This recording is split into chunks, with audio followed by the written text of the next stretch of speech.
So good morning, Charged Up Studio listeners. I'm so glad you're here with us again today. This is Dana Olivo, your host and CEO of Market Atomy, LLC. As a business owner, we've all heard the phrase, customers seek out people they know, like, and trust to do business with, right? Well, our guest today is the epitome of what this mantra encompasses. Let's all give a Charged Up Studio welcome to Ken Cook. All right, Ken. So let's start out. Tell us a little bit about yourself. Yeah, absolutely. So I own 5 businesses actually. Uh-huh. Chief among them is the Prepared Group, where we do marketing strategy Okay. and we help other marketing agencies productize marketing strategy that they can then deliver to their clients on a consistent basis. Okay.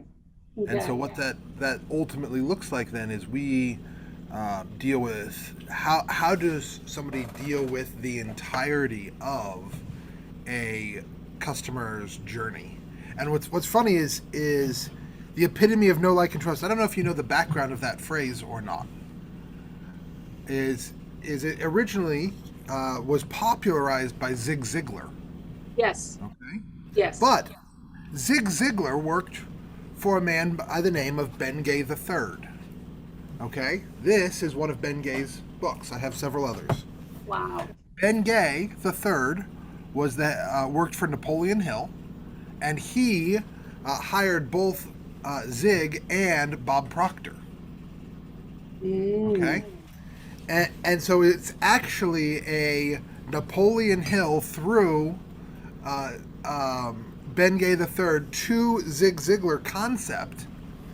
And what's interesting is we've all heard it, but very, very few people truly understand what does it mean to implement and execute that in my business. Implement and execute the know, like, and trust Know, like, and trust. that in your business. Okay. And so, And and it has to do with credibility, building credibility and right. absolutely. And so it's not just credibility, but it's relational capital, Okay. Okay. right? Think of it like this. Imagine that um, your best friend on the first day that you met them asked you for a giant favor, right? Mm-hmm. On that first day, you're probably somewhat unlikely to grant it. Right. But over time, as that relationship builds and builds and builds, right? There's more knowledge, there's more like, and there's more trust. Right. Right. My best friend, he lives back east, just outside of Washington, D.C. Okay? And that man could say to me, Ken, I need you on a plane in D.C. in 12 hours or less. And it would happen. Right? He wouldn't have to tell me a reason. He would simply need to say, hey, I need you here now. And Right. for whatever reason he decided, that's enough because of the length and breadth and depth of that relationship for us to take an action. Right. And so the question is for our businesses, Mm-hmm. how do we build that with our customers, vendors, suppliers, etc., Right. so that when we need a review, a testimonial, someone to get on the phone with a prospect on our behalf, etc., our customers are excited, Yes. right? That process, I think, when I say I think a lot of us are missing this is what I'm talking about, is we don't have a process to take this guy who's giving us money as a customer and really transform them into a raving fan. That's the fact of transforming raving fans is one of the founding principles that I focus on, I know. because we focus on that customer experience. And most individuals, most business owners, when they think of the customer experience, it pretty much stops at contract. Right. Okay, it's the prospecting. They put a lot of effort in. It's like the relationship, a loving relationship, or that infatuation in the early stages of a relationship. You put in so much effort into attraction that you don't spend the time needed to build the foundation for that relationship. And that's Exactly. what's so important. Yes, Well, yes. and that's the whole thing here is to what degree do we think of the signed contract as the wedding day versus the first date, That's true. That's true. right? That's I, exactly it. I would argue, and I've argued for a long time, that the signed contract is actually the first date. Yep. No, I And, agree. and I think that's where so many business owners are missing out on massive opportunity, Mm-hmm. Mm-hmm. right? Yep. Because if you see this as the first date, well, now I know that I've got to keep going. I've got to build systems. I've got to build process in order to get a second date, in order to get a third date, in Yep. order to get a fifth and sixth and 10th, right? And those are the upsells that you're making. Each additional date that you're getting is functionally money in your pocket as a business owner. And that's exactly it. No, you're exactly right. The customer journey process is what leads to those raving fans. And if we're not able to carry them through from the very lead generation conversion side of things all the way through, we're not meeting those customers' expectations. And that's what happens a lot of times when the contract's signed. It's signed for a particular purpose, okay, but we forget about the way things change in the relationship and how do you adjust for those changes in the relationship. And the only way you're going to be able to adjust to that is understanding when those changes happen. Absolutely. Here there's an interesting fact. It came out of the Harvard Business Review some years ago. They said that uh, effective client onboarding leads to up to a 7x increase, a 7 times increase in customer stickiness. Very interesting. Yeah. Think about that. How many of your customers or my customers have ever had buyer's remorse? Yeah. Right? Why do we think that is?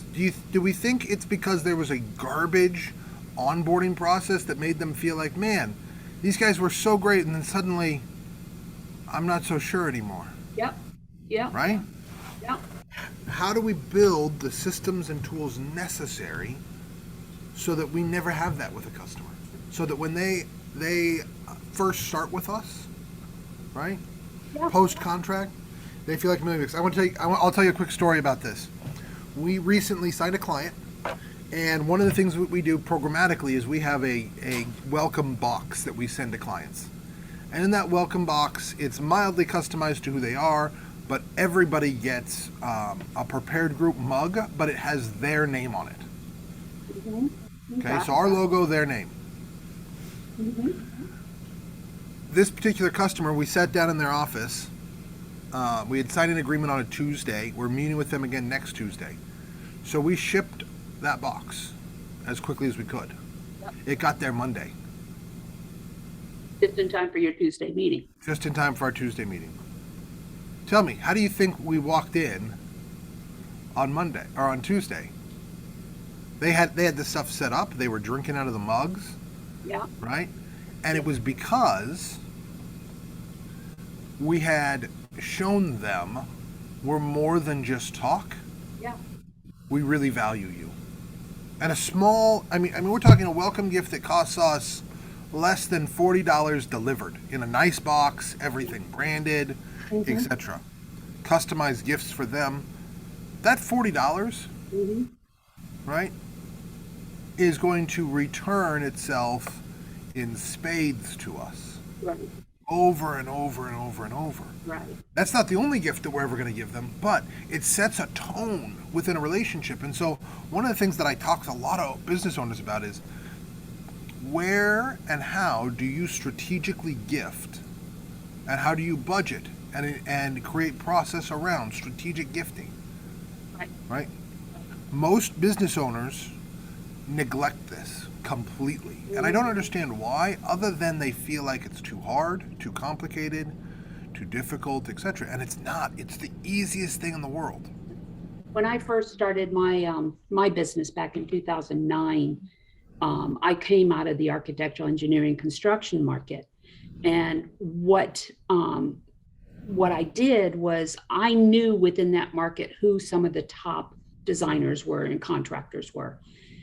And in order to introduce my company to them, I had gone and done the research on each one of the CEOs, the decision makers, and customized a package for each one of them. One of them had a new puppy, so I delivered something for that new puppy, to show them that I took the effort to look at and research what was important to them, and even, as much as like 5 years, and this was in 2009, even as far back as maybe 5 years ago, there were some that still had some of those gifts. Right. And But it left a lasting impression. Yeah. Absolutely. And that's what you've got to do is how do you build, what kind of relationships came out of that? Do you mind talking about that? No, that's exactly it. The main thing is they remembered who we were, so that when I went back in there and started calling them, they said, oh yeah, I remember you gave me that gift, that type deal. So what it did was it opened the door, and it also created an atmosphere of the towards the know, like, and trust, because they knew I spent the time and effort it took to understand what was really important to them. So the gift was more than just a common gift that you would give a promotional gift. It was something that spoke to them. Right. And that's what's important when you're talking about that customer experience. You've got to put yourself in their shoes. Absolutely. And that's where effectively balancing programmatic, Yep. right, and personal is so key. That's exactly it. That's Right. exactly it. You can systemize things to the hilt and get rid of that personalized experience. You need those systems. I understand that, but you also need to build in that customization, that understanding that they're not one and the same. Exactly. I have an academy that has been set up specifically for solo entrepreneurs called Market Academy.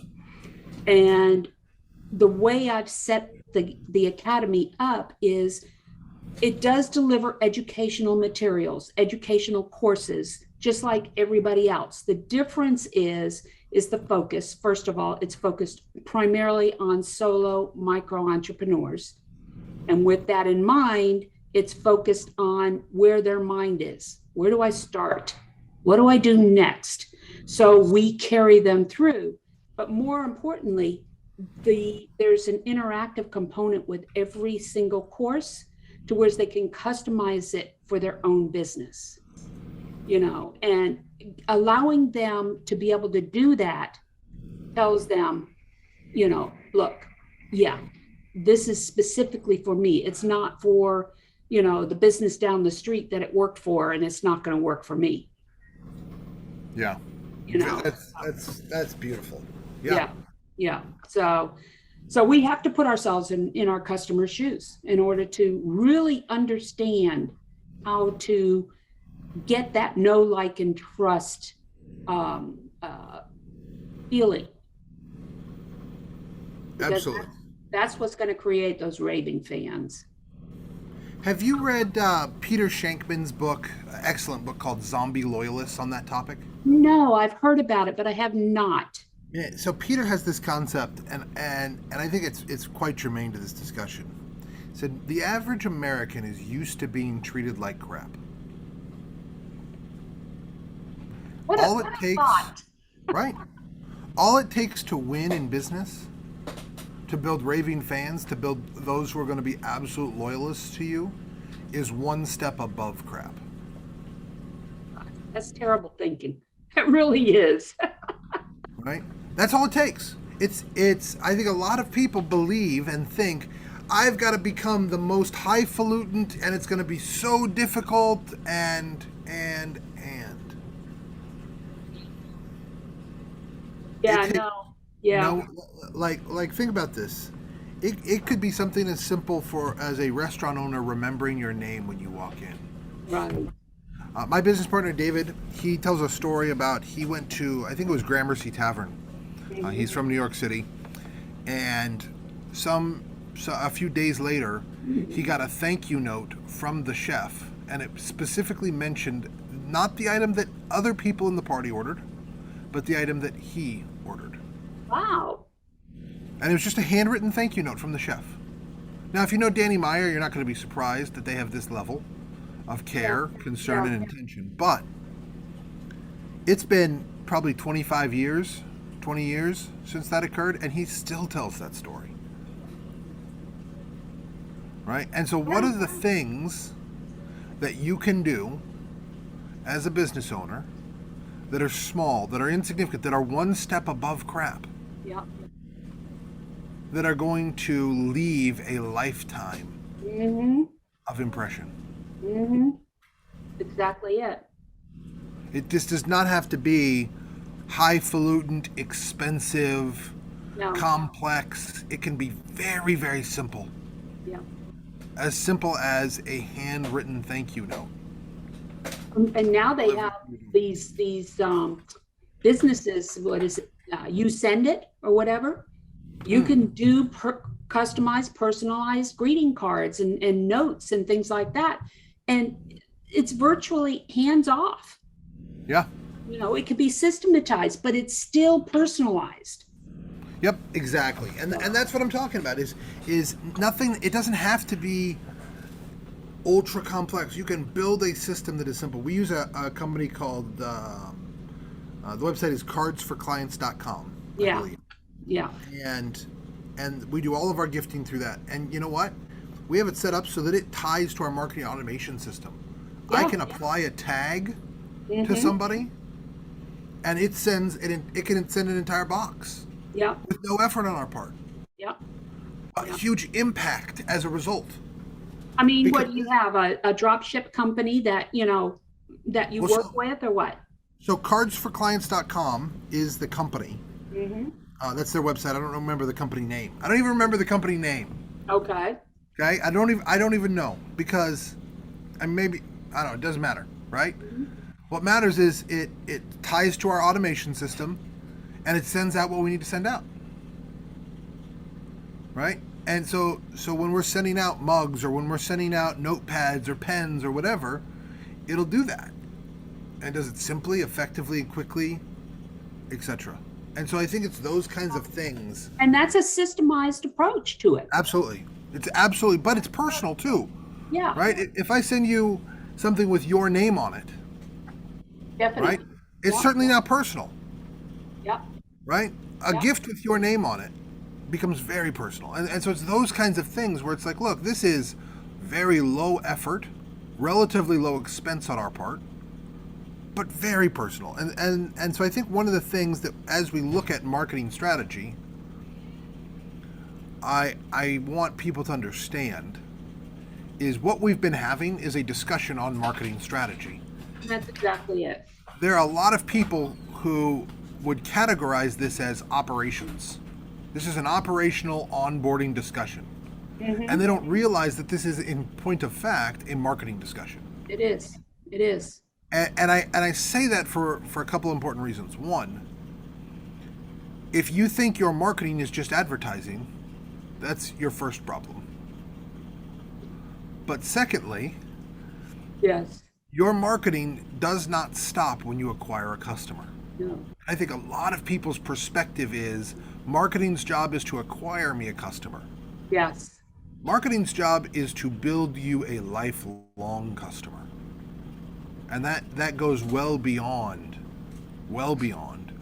Yes. the initial acquisition, but its job is also similarly to extract value back to the business for that customer relationship. And so that could be things like testimonials, referrals, online reviews, offline reviews, etc. and so forth. And there's many, many other things that need to be a part of what we're talking about here.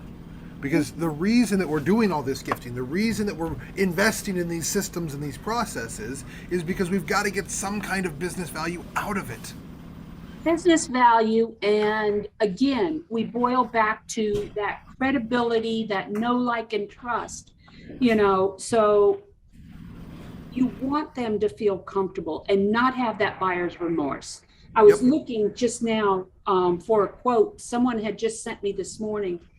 One of the things that I have noticed on the know, like, and trust, the engagement side of things, is we are moving more towards the community environment, building our own niche communities that we can share and share information and brainstorm, and things like that. And so that's something that we are starting to get into. And the research is showing that more and more people are wanting to go to this as opposed to your Facebooks, and stuff like that, because they're lost. They're lost in the minutia and everything that's happening with Facebook and Twitter and and everything else. And they want that community that they can go to for answers and and trust. So what are your thoughts as far as that's concerned? I think that community building is potentially the second most effective way to grow your business. Yep. With the only more effective way being strategic partnership. Oh yeah. Oh my goodness, yes. And so as I look at community building, I think that there's three things. One, how is it that you create a shared identity for that tribe of people? Right? It could be, and what's funny is there are all kinds of communities that are dispersed but have identifying markers to them. Right? Yep. I'm an author, right? I'm a wino. I'm a painter. I'm an artist, right? I'm a musician, right? Et cetera, et cetera. We could go on and on. But those titles denote what kind of community I belong to, right? And what kind of tribe I am a part of. And so one of the big things that I would push here is, how do you craft a name for what kind of people you are bringing to your community? Right? And this could be a existing name, right? This could be a created name, right? But I think that's piece one. Piece two, building community portals or places digitally is very difficult. Is very difficult. And one of the hard things is people have to choose to go spend time in that community. And so one of the questions I often ask people is, as you're building a community, why is somebody intentionally logging into this community? What is happening? What has happened that they say, I have to log in here today? Right. Okay, that's piece And two. it might be a poll, it might be a question that was asked, things like that. So it could be any number of things, right? From a discussion or a question, et cetera, and so forth. Third, how do we create a culture within our community? You can have community all you want, but if you don't have a clear culture that you protect, that you outline, that you delineate, the community will struggle to grow or not grow at all. Right? I'll give a quick example. We host an agency owners roundtable every other week. So a bunch of marketing agency owners, a bunch of us get together every other week, and we do a few activities. One of my jobs as the facilitator of said community is to outline, control, and delimit the kinds of behavior that are acceptable and unacceptable. So for me, one of the forms of behavior that is unacceptable, Mm-hmm. that I am trying to currently inculturate, is silence is not acceptable. Yeah. Right? Yeah. This is not a community, this is not a time where you can come and lurk. Right. This is a time where you are going to give your thoughts to others. Right. Right? With the aim of benefiting other people in the community. Right. Mastermind. Right? Yeah. And well, not necessarily just masterminding, but the idea of saying the community is not here for you to quietly come extract value, aka learn, Mm-hmm. right, and walk away providing nothing. Exactly. The Exactly. culture of our community is everybody gives and everybody receives, Mm-hmm. and that's what we are trying to craft as an intentional piece of our culture. Mm-hmm.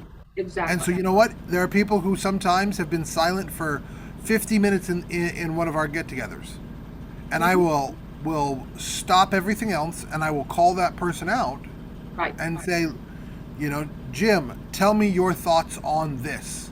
Right. And in many cases, they have brilliant, insightful thoughts, right? But they thought that this was a community where they didn't have to share them, Yeah. or they wouldn't be received well if they shared them because they were new or different, etc. And so facilitating that is a reality. And so kind of the piece 3 here is, as you're building a community only works if you craft a culture, right? And because ultimately it's not you who lives out that culture, it's the members of the community who ultimately say, this is our culture and we will defend it even when you, facilitator, are not looking. Right. Exactly. Oh, well, it's a lot of information right now.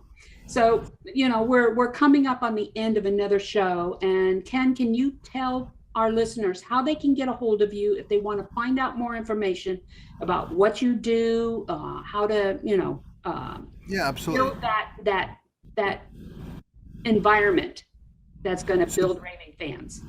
Yeah, absolutely. There's a couple of great ways to connect with us.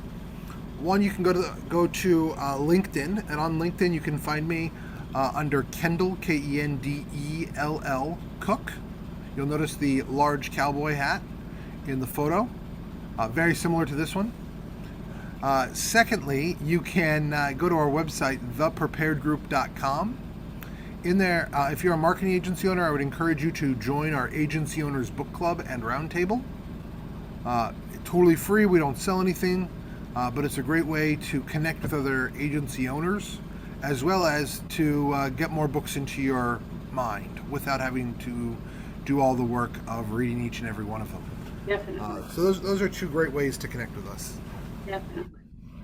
Well, I want to thank you for joining us once again today. And all of you listening out there, if you'll make sure that you leave a review on whatever podcast delivery platform you are listening to us on today, or go to the Charged Up Studio Facebook page and leave a review there.